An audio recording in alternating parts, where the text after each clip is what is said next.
सच्चिदानंद सदगुरु साईनाथ महाराज की जय। ओम साई राम। मित्रों, आज का ब्लॉग आप सभी हमारे साईं परिवार के लिए विशेष लाभकारी और कल्याणकारी है, क्योंकि आज के ब्लॉग में हम अपने साईं परिवार के लिए बहुत ही विशेष और दिव्य उपाय लेकर के आए हैं जो आपके घर की गृह बाधा को दूर करता है। और जब घर की गृह बाधा दूर हो जाती है तो हर कार्य आपका सुगम होता है। घर परिवार की मानसिक तनाव, गृह कलह समाप्त होती है और घर परिवार दिन दूना रात चौगुना तरक्की करता है। क्योंकि जिन परिवारों में गृह बाधा होती है उन परिवारों में पूरा प्रयास कर लेने पर भी किसी कार्य क्षेत्र में उनको सफलता नहीं मिलता और पूरा प्रयास जीरो हो जाता है।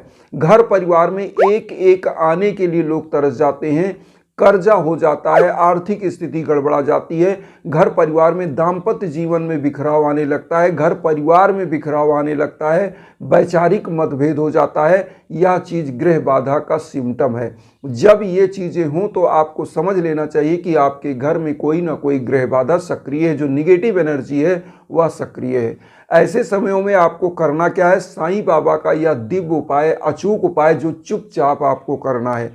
किसी को अपना मंतव्य नहीं बताना है कि आप किस लिए यह उपाय कर रहे हैं। आप अपने परिवार में किसी से न बताइए। करना क्या है? आपको साईं बाबा का 11 वचन का यह उपाय है। कैसे करना है आप पहले ध्यान से सुने। सबसे पहले आप किसी बृहस्पतिवार को साईं बाबा को पीले आसन पर बैठा दें। स्थापित करने के बाद पीला पुष्प बाबा को अर्पित करें और एक घी का दीप प्रज्वलित करें, एक धूप बत्ती प्रज्वलित कर दें और एक रेड इंक की पेन ले लें।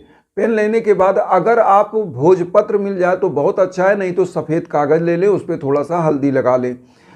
उसके बाद इस पर 11 वचन बाबा का लिख लें।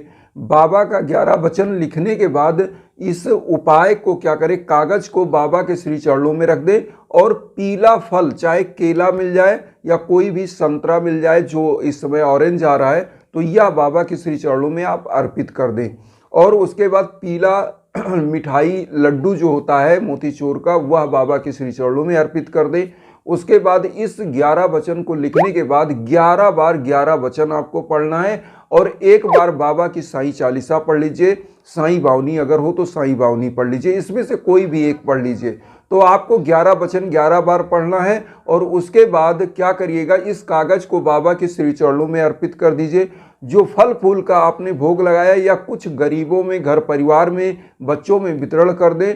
अब इस कागज़ को आपको क्या करना है, साईं बाबा के श्री चरणों में 7 बृहस्पतिवार रखे रहने देना है और डेली जब भी आप रूटीन की जो पूजा करते हैं उस पर क्या करना है, उस पर थोड़ा सा धूप बत्ती दिखा दीजिए इस कागज़ पर।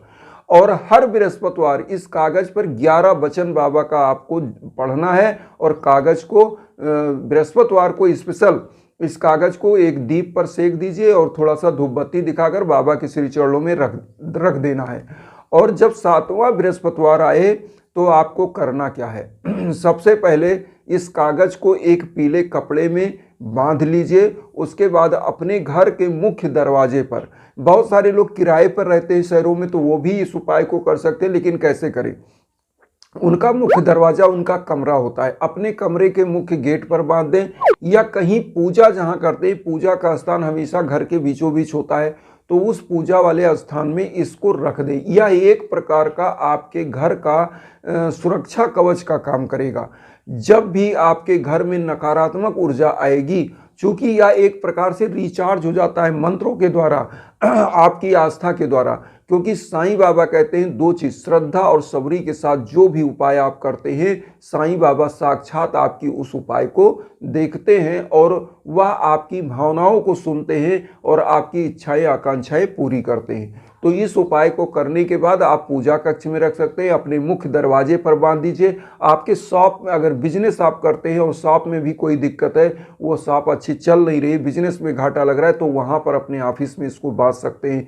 या बाबा का 11 वचन सुरक्षा कवच का काम करेगा, क्योंकि 11 वचन मैं एक बार आपको बोल दूं, इसमें देखिए क्या क्या विशेषताएं बाबा का है। बाबा ने कहा जो शिरडी में आएगा आपद दूर भगाएगा, मतलब जो घर की आपद है वो भी दूर होगी, आपद दूर भगाएगा। चढ़े समाधि की सीढ़ी पर, पैर तले दुख की पीढ़ी पर, त्याग शरीर चला जाऊंगा, भक्त हेतु दौड़ा आऊंगा।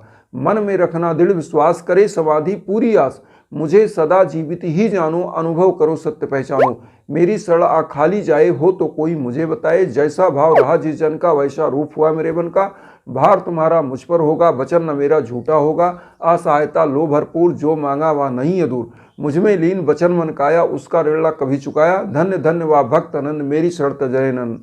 तो यह साईं बाबा का 11 वचन सब कुछ आपको देने के लिए तत्पर है। इसमें हर वह चीज बताई गई है, आपके दुख, दरिद्रता, निर्धनता को दूर करता है।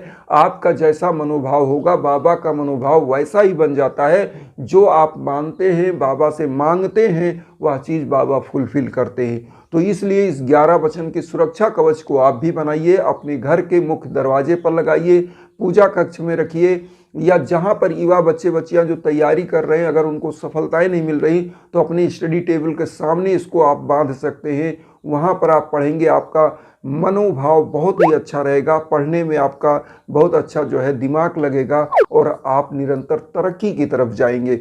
और जिन घर परिवारों में यह उपाय किया जाता है, उनका परिवार निरंतर तरक्की करता है, क्योंकि यह बाबा का 11 वचन अपने आप में अद्भुत है, हजारों टन सोने के बराबर है। क्योंकि मैं बार बार यह चीज़ कहता हूँ, ये 11 वचन आप अपने जीवन में धारण करिए।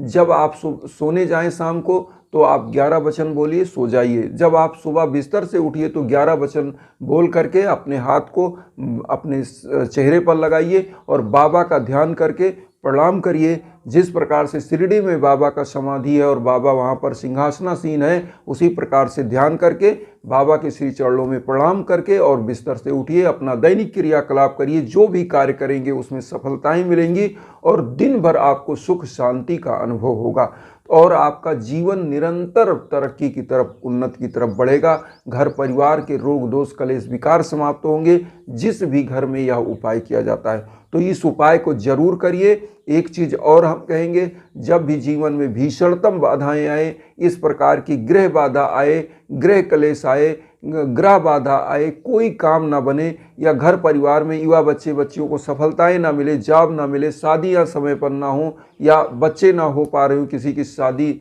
हुई है, संतान ना प्राप्ति हो पा रही हो या दाम्पत्य जीवन का कष्ट हो, तो उस समय पे आपको यज्ञ याजन जरूर कराना चाहिए। क्योंकि मैं बार बार आप लोगों को बताता हूँ, इंस्टाग्राम का लिंक इसीलिए कि आप इंस्टाग्राम पर जब आते हैं तो आपको कहीं भटकना नहीं होता है। जो हमारे लायक होता है वह हम राय दे पाते हैं, आपसे बात कर पाते हैं, क्योंकि उस पर वॉइस कॉल हो सकती है, मैसेज हो सकता है इंस्टाग्राम पर, और उसी पर जो भी हमारा आपका, अगर आप यज्ञ याजन हवन कराना चाहते हैं तो संकल्प आपका उसी पर लेकर के आपका नाम गोत्र सब कुछ हमको देते हैं और उस पर संकल्प होकर आपके लिए हवन हो जाता है। और हवन ऐसी दिव्य होती है क्योंकि 101 प्रकार की जड़ी बूटियों से होती है, जो आपकी समस्त इच्छाएं आकांक्षाएं बाबा साक्षात पूरी करते हैं और दिव्यता के साथ आपका काम बनता है। तो यह बाबा की कृपा होती है। जो लोग हवन कराते हैं, जीवन में एक बार जरूर होना चाहिए जब भी कोई कष्ट आए। तो एक चीज़ और कहेंगे कि वसुधैव कुटुंबकम की जो भावना हम लेकर चल रहे हैं, उसमें आप लोग अपना आशीर्वाद चैनल को सब्सक्राइब करके दीजिए और उन साई भक्तों तक वीडियो को जरूर शेयर करिए जो किन्हीं कारणों से कष्ट में, दुख में। इसी भावना के साथ ओम साई राम।